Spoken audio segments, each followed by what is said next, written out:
Now we have to talk about Tupac, which I wasn't committed to, but then I watched the doc. So Didn't know you were getting that. you have a lot of people saying stuff in there that makes it sound like maybe he was responsible for that murder, which has never been proven. That's a very serious thing. But you have Kiki D over in Vegas now, getting ready to go on trial for that case. I told you you can't trust these niggas. Now Puffy done killed Tupac, man.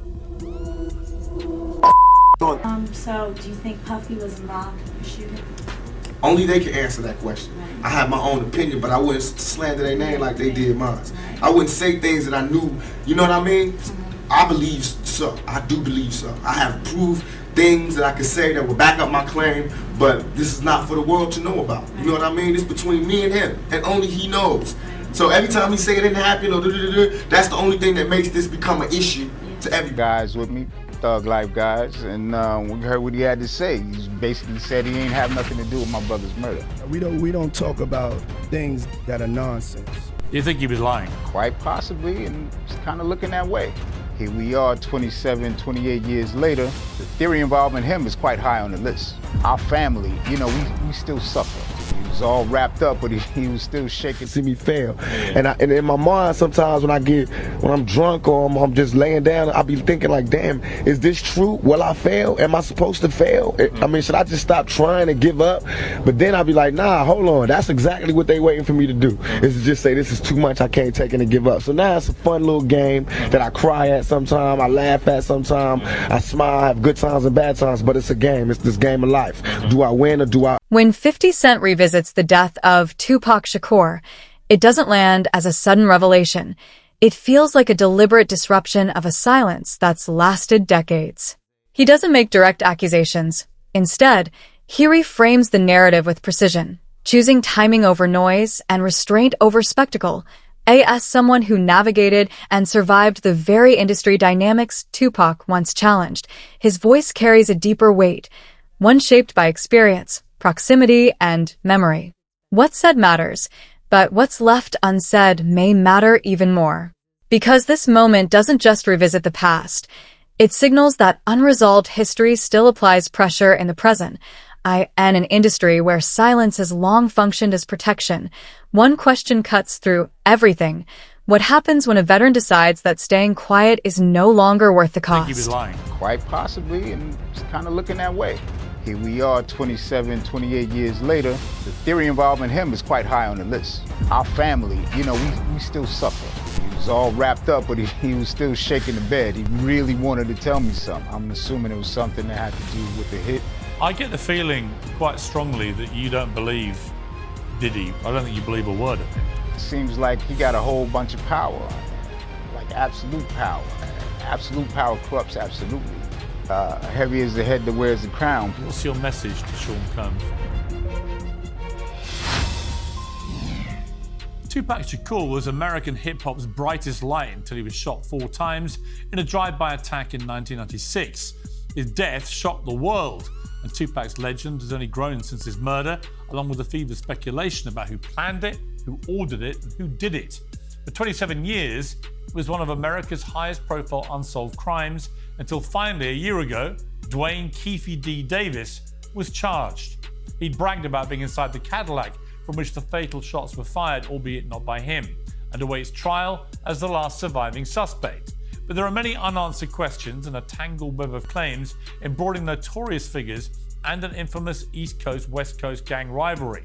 Many people speculate that this web entangles P. Diddy. Sean Combs is, of course, facing trial on a battery of charges, including sex trafficking and racketeering. With his alleged crimes under the spotlight, members of Tupac's family have this week hired an investigator to examine the links between Diddy and the murder. And joining me now is Tupac Shakur's brother, Mopreem. Well, Mopreem, thank you very much indeed for joining me. Good afternoon, good morning, good evening. I don't know what time it is there. It's like early evening in the UK. Are you in LA? Currently. Yeah. Shout out to all of my people across the pond. Well, it's great to have you here on Uncensored. Be very keen to talk to you because obviously a lot has happened to P. Diddy in recent weeks. He's now languishing in prison. Let me start, first of all, your reaction to what's happened to him. The Netflix documentary dismantles the mythic freeze frame of Tupac Shakur, restoring him to motion, not as a legend carved in memory, but as an artist navigating loyalty, paranoia, and power in real time. It reveals how influence can intensify isolation, and how fame has the power to harden uncertainty into something far more dangerous. By prioritizing context over conspiracy, the film reframes legacy as something alive, an ongoing argument rather than a fixed monument. And in doing so, it forces a deeper question to the surface. When remembrance replaces inquiry, does legacy protect the truth or quietly replace it? The favorite thing about 50 Cent's Netflix Diddy documentary is how he built a timeline off of this information. And one of my favorite parts of this documentary is them really getting into the timeline of events when it comes to Tupac and Biggie. And it really gives us a lot of perspective from people that were close to the situation, and a lot of people allege in this documentary that they believe that Diddy was very jealous of Tupac. And they pretty much go through everything from the quad incident and Tupac believing that Puffy was behind it, like he said in the Vibe interview. And they lay out this whole timeline of the downfall happening perfectly, in my opinion. We are even hearing from Greg Kading, the detective that worked on Tupac and Biggie's case in this documentary. He is the investigator that did that proffer agreement with Keefe D way back in 2008, where Keefe D alleged that Diddy tried to offer him $1 million to take out Tupac and Suge Knight. And Tupac's trial with Keefe D is coming up very soon in early 2026, and we know that Diddy's name has been dropped at least 200 times during these proceedings already. So this is one case that I am definitely waiting for and I am going to cover. In Keefe D's 2008 proffer agreement, he alleged that Diddy's friend Zip Martin is the one that gave him the weapon that was used to take out Tupac. And Keefe D told the investigator Greg Kading that Zip Martin had a special compartment to keep this weapon in his car that he drove to Las Vegas. And in this documentary, we have Greg Kading confirming that Zip Martin did drive the same type of vehicle that Keefe D alleged to Las Vegas this night. And then during this documentary, we heard from the former president of Bad Boy, Kirk Burroughs, who alleged during this time, Diddy had him hiring a whole bunch of people and getting cars to drive to Las Vegas. And he is now very curious into why Diddy wanted to do this. And he said in his opinion, he now believes that Diddy... Without assigning guilt, the documentary highlights why Sean Diddy Combs continues to surface in public discourse. Journalists and former associates point less to evidence and more to proximity, networks, and timing as the reasons his name persists. The film's refusal to oversimplify is itself an ethical stance, presenting patterns without forcing conclusions. And in that space, a subtle tension emerges. When repetition fills the silence, does it serve as genuine inquiry, or does it quietly evolve into insinuation? You know, there was the rumor that after Pac got killed, Puffy gave Zip $1 million that was supposed to be handed over, and Zip ended up keeping it. And I remember when I interviewed TK Kirkland, who was actually roommates with Zip at one point. They were that close. He actually said, yeah. The Fed said that too. He said that shit actually happened. Well, the story that has circulated was that after Tupac got killed, Puffy allegedly gave the money to Zip. Yes. And Zip was supposed to give the money to Keefe and them. Yes. But he never gave the money to him. But thank God he never gave him the money, right? Think about it. If he gave the money, Puffy will be in prison now, money for hire, a murder for hire. So thank God. It's just a true story. I'm not saying yes or no, but if he would have gave him them the money. Accounts from those who lived through the era describe the East Coast, West Coast conflict as a clash of identities and power structures, not just artists and albums. Tupac Shakur's independence challenged entrenched hierarchies, while alliances hardened into personal fault lines. The documentary treats rivalry as an accelerant rather than a verdict, showing how competition can metastasize under pressure. And when ambition collides with fear, the question becomes unavoidable. How quickly can performance turn into consequence? A murder for hire and Puffy be locked up. The FBI said he's a dirty motherfucker. Yeah, and he even said that, like, in retrospect, that was probably the best thing that could have ever happened to Puffy. By Zip stealing the money, now Puffy isn't connected to that shit. Or else it would have been like a murder for hire or something, you know what I'm saying? The FBI said it was just Zip. So the FBI told you the same he was thing. a dirty motherfucker, yeah. So the FBI told you that Zip kept that money as well. They said Zip's a dirty motherfucker. Everybody crossed you. You're the last one to know every fucking thing. Even lawyers, your friends, everybody can cross your ass. You just don't know. Even the dudes you was riding in the car with every day, like a low jack. Like, what the fuck? Yeah, well, I mean, like I said, Zip had a history of ripping people off. Yeah. He never ripped me off. Well, otherwise he wouldn't have. Did he technically do? I mean, if he kept the money that supposedly. True. So actually, he ripped you off for $1 million. Yeah. If that's what happened, yeah. They sure said it. The FBI said that. The people down, U.S. attorneys, all that, they said that. Zip's a piece. They said he's a piece of shit, but I didn't ever know that he got no money, but they said he got it. Yeah. Well, Gene Deal said he got it too. Oh, Kirkland, really? yeah. Family voices enter the narrative not with certainty, but with weariness, the fatigue of waiting for a system that never seems to settle. They challenge why certain names dominate public discussion while formal accountability remains elusive. Their testimony reframes the story, centering the human cost often lost amid headlines and speculation. Unresolved cases don't simply fade. They accumulate, layering impact over time. And in that accumulation, a hard question emerges. At what point does delay itself become a form of harm? Coming out of his room like that. And that's for real, for real. You understand? I'll be like, yo, when I had to, because most of the time, I would walk some of them to the door, walk them to get their cabs or whatever like that. Or, take them down the street and get their cabs and everything like that. Now you be like, I'd be laughing. I just kept a smile on my face when it came to that shit. Because I know for a fact. Because he said it himself. He said, I don't know how to talk to women. I don't know how to talk to girls. You understand? I said, you don't have to know how to talk to nobody. You're a millionaire. You got it. So he was jealous of Pac because Pac ain't had to do that. Pac had that aura, you know what I'm saying? And he probably knew how to communicate with women. And most women who he talked to that said stuff, said about him. You understand? Like, and we talk about the whole incident of the Quad Studio shit. Like in the documentary, they was talking about that, right? You know what I'm saying? They talked about the Quad Studio shit. But they didn't mention the fact, and they left it out, that Big and C's did not know that Puff and Andre Harrell was in Jimmy Henchman's office the day Pac got killed. I mean, the day Pac got shot at Quad Studio. Let me repeat that again so it don't get mixed up in the whole thing. They did not mention that Andre Harrell and Puff Daddy and Jimmy Henchman were all in the office together. Puff was on the office because he was trying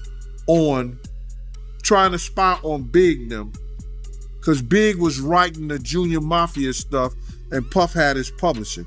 I told this to a couple of people before, I said it before, and you got people that's running with it like they knew the story in the whole 9 yards. You understand? They'll lie and you ask them, how do you know that? Who told you? They couldn't even tell you that. They'll tell you some lie, they did some kind of investigation, but it didn't happen like that. You understand? Puff was there to spy on Big because he had owned Big Publishing.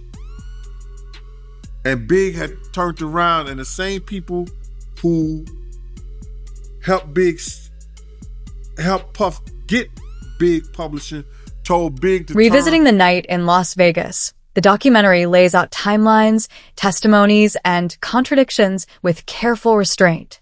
It avoids editorial judgment, letting patterns and repetition expose where clarity never fully emerges. Investigative threads reappear, but definitive conclusions remain elusive. If evidence has long existed only in fragments, the question lingers. What drives the persistence of ambiguity, And why does uncertainty continue to shadow the story decades But later? to take something serious like that when I don't come to Puff like that. You understand what I'm saying? Every time I told Puff something was about to happen, it happened. You understand? We had a party with ODB now. And at Luke's club, yo Puff, they about to start shooting up in this joint. How you know, Gene? Bruh, I know. In your opinion, man, do you think Biggie would still be alive if Puffy would have listened to you? I think, in my opinion, Big wouldn't have got killed that night.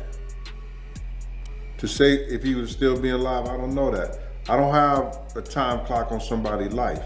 And we know, nobody knows. God, you know, death comes like a thief in the night, man. We don't know what's going on and when it's gonna happen.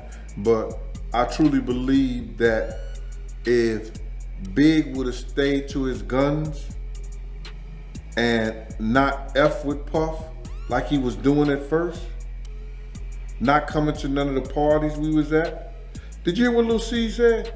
We wasn't even messing with Puff. We was doing our own thing.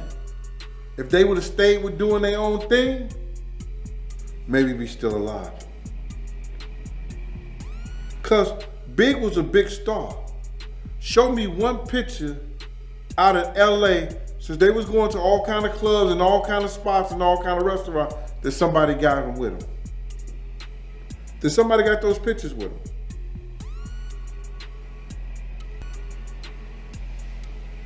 Have you seen any? Only place you seen them was at Sway, the radio stations, right? The video shoot. Where all the other places with all the other pictures? At one time in the mall. But they was out there 2 months, going to all the stations and everything. See, I think that what we're looking at is this, is that two men with two great egos that got all the money in the world. Now see, Suge had the blueprint. Later confessions and interviews layered the narrative without providing closure. Some directly contradicted earlier accounts, while others introduced motives and implications that remain uncorroborated, deepening the fog rather than clearing it. You understand? Puff wanted that part too. He auditioned for that part too. You understand? People may not tell y'all that, but he auditioned for that part too. So, you know, he wanted, and then you gotta see, like, you could just go tell that the drugs had his mind so messed up, whereas that he started thinking he was Tupac. For instance, did you see that Grammy speech he did? I mean, I've seen quite a few speeches from Diddy. I don't remember. Hey, listen to the verbiage in there. He's saying the same stuff Pac was saying. Oh, wow. The same, if people go back, he's saying the same stuff with Pac. Why? Why? It's crazy. You know what I'm saying? He did have he disliked Pac, but he also loved him in certain things. It's a strange, weird, it's a strange, weird, I guess, relationship that they had, bro.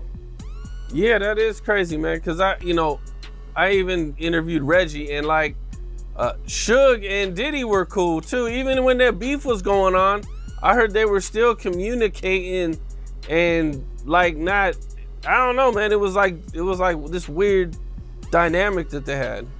Y'all thought it was an East Coast, West Coast war. One day we was in behind a house of blues. You hear me? We was driving through there. We had a reporter in the car. He was either from Billboard or he was from, what's that other big magazine? Rolling Stones. It may have been Rolling Stones. He's in the car with me. Riz is on the driver's side. Riz is on the passenger side in the back. The reporter's in the middle. I'm on the driver's side in the back. You got Kenny driving, Puff is in the front. We see Suge and Tupac. right? Pac is in a white Rolls Royce convertible. Sugar's in a red Rolls Royce convertible. It's about a House of Blues. Behind the House of Blues is about. The film situates these moments within a wider ecology of uncertainty, favoring careful pattern recognition over sensationalism. As stories multiply instead of converging, one question emerges. Does truth slip further away, or does it simply become easier to bend? It's like like the Twilight Zone, because it's like some evil, unstoppable shit that it just won't let me go. It's just got his hands on me and it just want to see me fail. And in my mind, sometimes when I'm drunk or I'm just laying down, I'll be thinking like, damn, is this true? Will I fail? Am I supposed to fail? I mean, should I just stop trying and give up? But then I'll be like, nah, hold on. That's exactly what they waiting for me to do. Is to just say, this is too much, I can't take it and give up. So now it's a fun little game that I cry at sometimes, I laugh at sometimes, I smile, I have good times and bad times, but it's a game. It's this game of life. Do I win or do I lose? I know one day they're gonna shut the game down, but I have to have as much fun and get around the board as many times as I can before it's my turn to leave. That's for real. And that's it. That's for real. We chilling with Tupac right now. We're gonna come back with some more Tupac. We just lounging in this trailer. Me and Al, you know, at the set. All right, we'll be right back. Oh. Alright. Alright, man. You know what's funny, man, when I be looking at because I like to study, I like to watch how brothers evolve, you know, in the shit, because you know how this business is, man. Everything is pretentious. It's just like, you know, everybody get that one opportunity, and it's how who maintains it and then making it to another opportunity that lasts. I look at the shit you've been through, dude. You know, I sit and think about it. It's been career ending shit. Yeah. Shit that the next nigga, I mean, I done had problems with the IRS, the police, the Fed, government, raid. I mean, everything that they end your career. That's how you know somebody's trying to end my trying career. to get you. You know, these are not coincidences. Yeah. I mean, because I've been on probation for shit the niggas get turned loose on. You know what I mean? I went to jail for that year, not for rape, but for touching her ass. Sexually, they couldn't even get me on shit, but touching her ass. And they put you in jail for, and I'm sitting there And thinking. you know, if I go to any club, every bitch in there is grabbing me and touching me. And I went to jail for doing the same thing. And I didn't even do that. I mean, I'm saying in a mix of sex, you gonna touch her. You know what I mean? This was me and her personally. But they took that, and they blew it out of proportion. And then, you know what fucked it up is how, like, the media and shit, I mean, you look in the papers, they paint you so bad. You know what I'm saying? But the motherfuckers, they know. Not only they know what goes on. The film's most restrained segment focuses on Tupac Shakur's final hours, moments defined by constrained communication and decisions made under irreversible pressure. When I did the interview with Kirk Burrows, right, he told me a story about how when Tupac was in prison, he sent the letter to Bad Boy, letting them know when he get out it was beef. Did you know about that? I knew about the letter, but I didn't know about the content of it. You understand? See, you gotta realize, Pac had people like Jada Pinkett, Jasmine Guy, and it was somebody else. They was going around trying to collect money to get Pac out of jail. Nobody from Bad Boy gave up a dime. Nobody from Big Camp gave up a dime. But Big told me himself, he said, man, I was broke, I ain't had no money. I'm like, yo, nigga, nobody tell you to do a show or something? You get the door? He didn't think about it. He didn't have any guidance on that. So what got back to you when it came to the letter, even though you didn't know what the letter was about? But at that time when Tupac sent the letter to Bad Boy, what word got back to you about the letter? Or did Puffy and Kirk Burrows keep it under wraps? Just take me back, man, to real time when it came to that.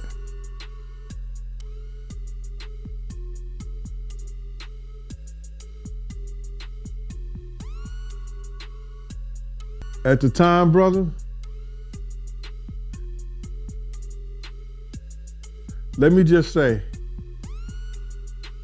the work that I did, my computer, all I have to do is know a person's DIN number at the time. You see the letters go out? Do you understand that?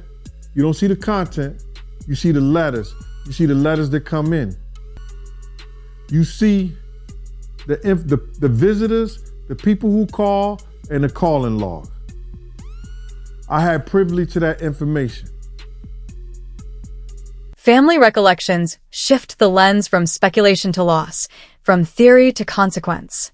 In the quiet that follows the noise, the cost of not knowing becomes undeniable. And when memory takes the place of evidence, one question lingers: what remains unresolved, and who ultimately carries that burden? So now, when I heard about the letter, I went to look at the log. Because anything that goes out, they keep a record of it. Anything that comes in, they keep a record of it. You can't see the content of it, but you know that it happened. So I knew it to be true when it came out. As of late, Puffy, he been showing Tupac love on social media, man. Have you seen it? What you think about it? Phony and bologna on a pickle sandwich. You want me to say it again? Huh? It's phonier than bologna on a pickle sandwich. Yes, he did idolize Tupac. We all knew that. We knew that about some of the speeches he said. He said the same shit that came out of Pac's mouth.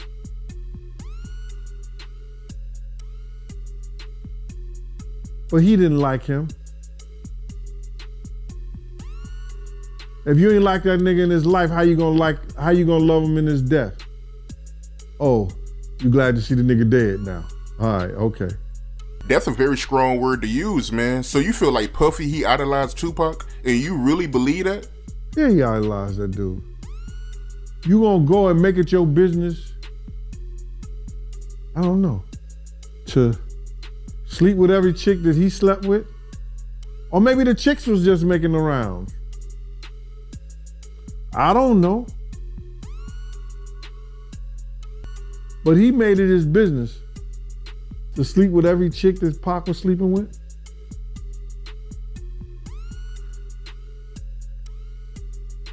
Pac was the first one that came out with that yellow and black Versace shirt. What Puff go do? I want that same shirt right there.